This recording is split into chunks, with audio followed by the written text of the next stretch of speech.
Hello again, and welcome to Unlocking the Soul with Rob Simverman.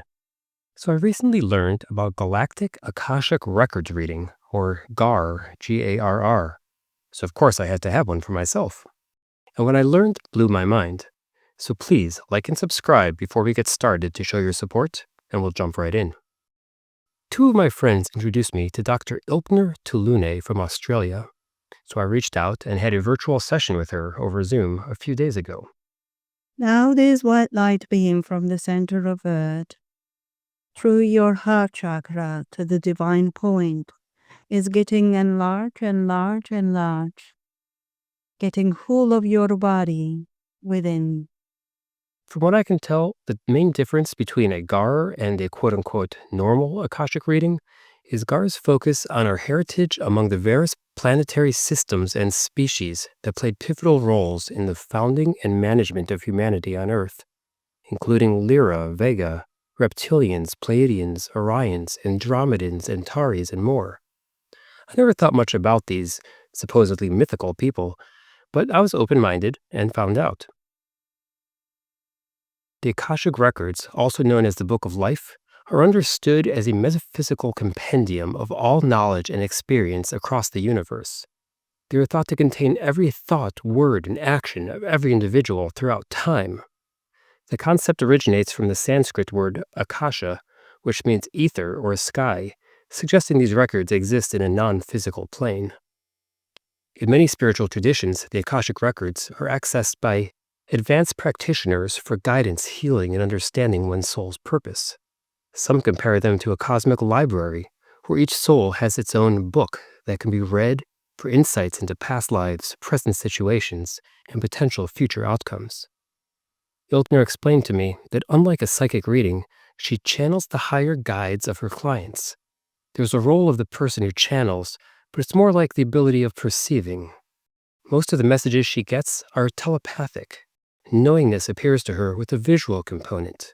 And if something does not resonate with the client, it may be because those implications are not yet clear in the current time and will become so over time. She goes down or up to the level of consciousness similar to the hypnosis levels that Dolores Cannon's regression hypnotherapy clients would achieve. She considers that ability a gift, and she uses it in service of humanity. And I have her permission to share her contact details in the description below this video for anybody interested in reaching out.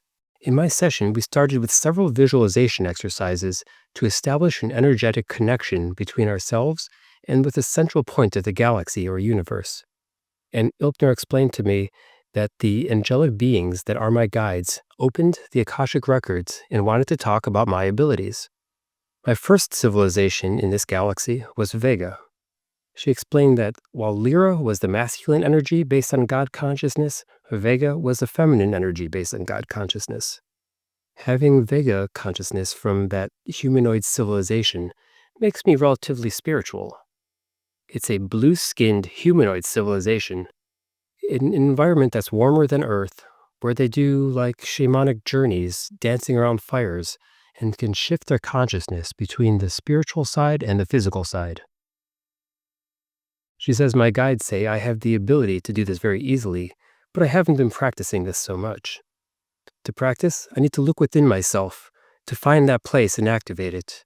And just having this meeting is the first step to activating that ability in this lifetime. I should meditate and just let it be. I should bring my energy levels to my heart, not within the distraction of my mind's constant talking. I had several lifetimes with the Arcturian system as well. Arcturian beings study souls, soul missions, and determine where souls should incarnate next to help them move with their missions and on their journeys. Humanoids from this planet have elongated heads and bluish glowing skin. My first reaction was, I always thought that souls just went to what we call the spirit realm, or perhaps the 6th or so density plane for this type of work, but it didn't make sense to me that there was a star system associated with it. So I questioned that, and Ilknur explained, these are spiritual beings, as I had learned, but the Arcturus star system is where the portal or the galactic gate is to that place, so they're linked to that geography somewhat. It's also a place from where one can access Akashic Records. She clarified that if you went to this planet right now as humans, you wouldn't find these beings in the physical. But similar to how we're told that disincarnate souls can be among here without our 3D selves perceiving them, they can also be elsewhere. I guess that makes sense. Next, Ilknur told me that I went to the Arcturus for each incarnation planning session, like all souls do, but I personally was granted the opportunity to work in that soul processing unit and specialize in reviewing the options and helping facilitate soul choices, helping them to understand their missions and evolutionary needs. She described Arcturus as an academy that studies soul evolution. My guides say I have this knowledge. This is what I understood clearly at some state, but I'm not fully connected with it in this reality. But it's who I am. I've chosen to reactivate that wisdom and use that knowledge to help beings pass from third dimension to fifth dimension by helping souls grow. One of the issues I need to understand is karma. In this time of humanity, the energy is sweeping away a lot of karma, a cleaning up process. It's accelerating, but that won't be a problem for humans as long as they're willing to let things go. My role, based on my greater understanding, is to help people with this. I need to learn to behave like a mirror to other people, holding a space for them, my clients, until they realize what they need to let go of. This is one example of the abilities I need to activate in my current 3D home. I felt this ability resonated with me. Considering that at this moment I'm sharing this knowledge with my video audience, I am keenly aware of my inclination to help people come to understand the journey of their souls. And I'm aware of many who have learned such lessons from my own Unlocking the Soul ebook, audiobook, Tubi documentary, as well as discussions I have one-on-one. Ilknur explained one of the reasons for being on Earth right now as a light being is to hold the light for others to integrate their emotions and to grow their own souls. That feels right. Part of the reason I went into my own current career as a consultant is to help others be successful in their business goals rather than worrying about me getting credit for business success. I see a lot of overlap there in particular. It's my nature. Next, I was advised to focus on becoming synchronized with my higher self. Then things will come easily. As a giving soul, I'm meant to distribute to others rather than to hold abundance. That's why things have come easily to me so far, and I've always sensed that. Whenever I work hard at something, I seem to succeed at it, even if it doesn't turn out quite the way I initially expected. Now, this next galactic heritage Ilknur described for me was my experience with the Pleiadian system. Pleiadians are very emotional beings, but they initially chose to only feel positive emotions. They eventually came to understand that they couldn't evolve further while avoiding the negative emotions. Fear, hatred, jealousy couldn't be avoided altogether or suppressed fully, but they could select which emotions to experience without getting carried away by them. And on Earth, there's an emotional cleaning happening. It's like a pendulum, fluctuating from negative to positive. Similar to the Pleiadians' realization, it's crucial for our passage to the 5D Earth to integrate positive and negative emotions and understand them as energy. If you go into it, something has to be cleared. If you naturally understand emotions, it means that they are integrated. And my role, based on my skills, is to help clean up emotional issues on Earth and help humankind integrate those emotions. And this is yet another point that really resonated with me. Anyone who knows me would say that I have very steady emotions and am an internal optimist. That said, I do feel negative emotions occasionally, but I don't let them carry me away. In considering the surge of negative emotions that surround the Earth currently, I'm aware of them, but I feel like I don't get pulled in. She explained that people who get pulled into hatred or anger or fear have something that needs to be healed. I'm aware of this and have a duty to help others heal.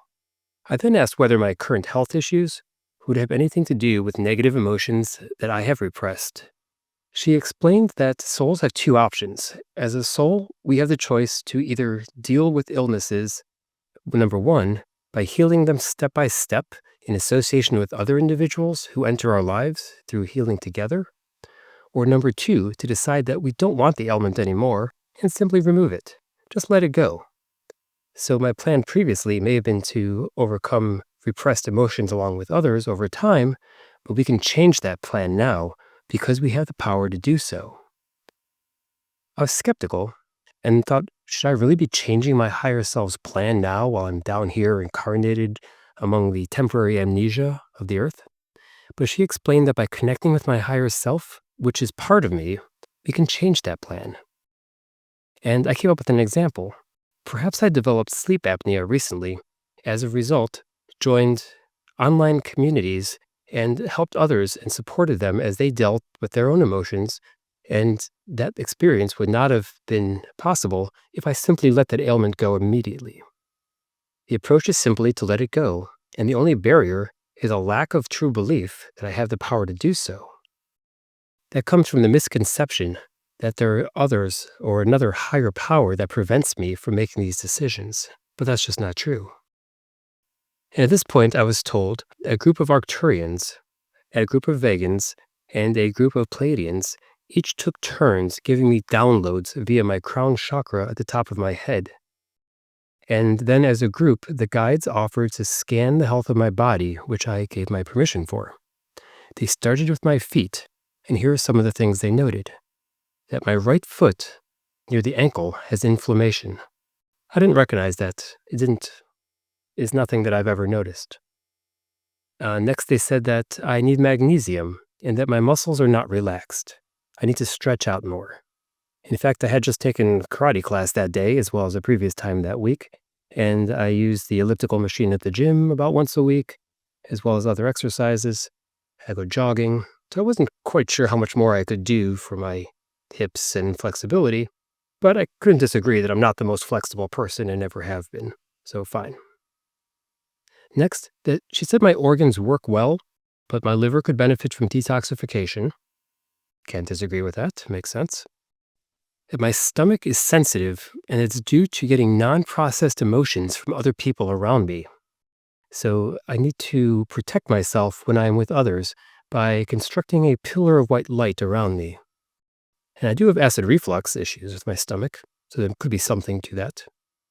She said my kidneys and lungs are healthy, not bad. My upper back has a bit of pain, which is fairly accurate again due to my recent vigorous karate class.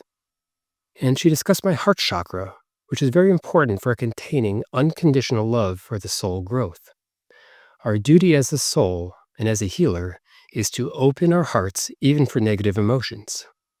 And she said I had a golden heart, which she found beautiful to see. But the area above my heart chakra is the thymus gland, and it's affected physically in my case. She suggested meditation to clean out this gland so it will harmonically work and will help my throat chakra. And the color of light green, lighter than turquoise, is what I am to imagine during meditation. So this will help me on multiple planes. It's like, she said, chanting, whatever comes to mind, not just like Om, but any frequencies, anything that comes from my heart is something that I should be expressing verbally. She talked about my nasal inflammation, which I had not mentioned previously. She said it was due to polluted air and suggested using a neti pot, which I do occasionally already. And that it's mostly a physical issue, not something with emotional baggage. She said my guides suggest meditating with breathing in one nostril and out the other while imagining myself in one of my favorite places, a planet called Procyon, with sparkling water and white sands, where I could stay underwater as long as I liked while I was on that planet. It's known as a holiday spot for the galaxy, and I liked it there for a while. Remember that place and who I am, and be patient. It's a process, and enjoy it. I wondered if that's why I have an enjoyment for scuba diving in this life. I asked more about my sleep apnea I developed about a year ago, and after a silence, she responded that it was related to a kind of DNA error, part of the structure coming to this world. DNA is very complex coming from these several different heritages, plus my life underwater caused some complications. And I gave my permission for 3 beings using white light to fix this. They finished, and she told me I did not need to use the CPAP machine anymore, and that I can breathe fine. She said I was getting new energy from all sides to activate all the changes discussed. It's like a cosmic egg of energy around my body, and asked if I felt it. I said I felt healthy and energetic. I was sitting cross-legged in meditation posture during this session and was sore from the beginning of the 90-minute discussion, but by this time I felt no discomfort. She then closed the session, and I was left with a reminder that the Pleiadians, Vegans, and Arcturians are my guides and my friends. I'm thinking at this point that I should resume channeling soon. And aside here is that I tried sleeping without the CPAP machine that night, and I had a decent night's sleep with a good amount of deep and REM cycles. And it was hard to fall asleep at first, and then I woke up for about 45 minutes in the middle of the night the next morning. But I turned the pressure down so I could get a gauge of how many apnea events I had, and it was in the normal range, a little better than usual, so I'll keep experimenting to safely judge any improvement. But during that late night insomnia session, I felt an idea come to my mind rather dramatically. Not quite an audible voice, but closer to that than a normal thought. It was that I had been a slave owner in a past life. I didn't know where that idea came from, but the more I thought about it, it tied together a few other experiences and ideas. First, I had done 2 past life regression sessions in recent years. Neither was very satisfying. In the first, I was a merchant in a small town in the 1700s or 1800s in Europe. My son died as an apprentice in a neighboring town, but I didn't see the next scene. And at the other session I had, I was drowning next to a ship with a lot of debris floating in the ocean, and it seemed like a similar 1800s time period. But I didn't see anything beyond that scene either. So what if my choice tonight, to deal with my emotional baggage now rather than later throughout my life, helped reveal being a slave owner, and that was what prevented my past lives from being fully revealed then?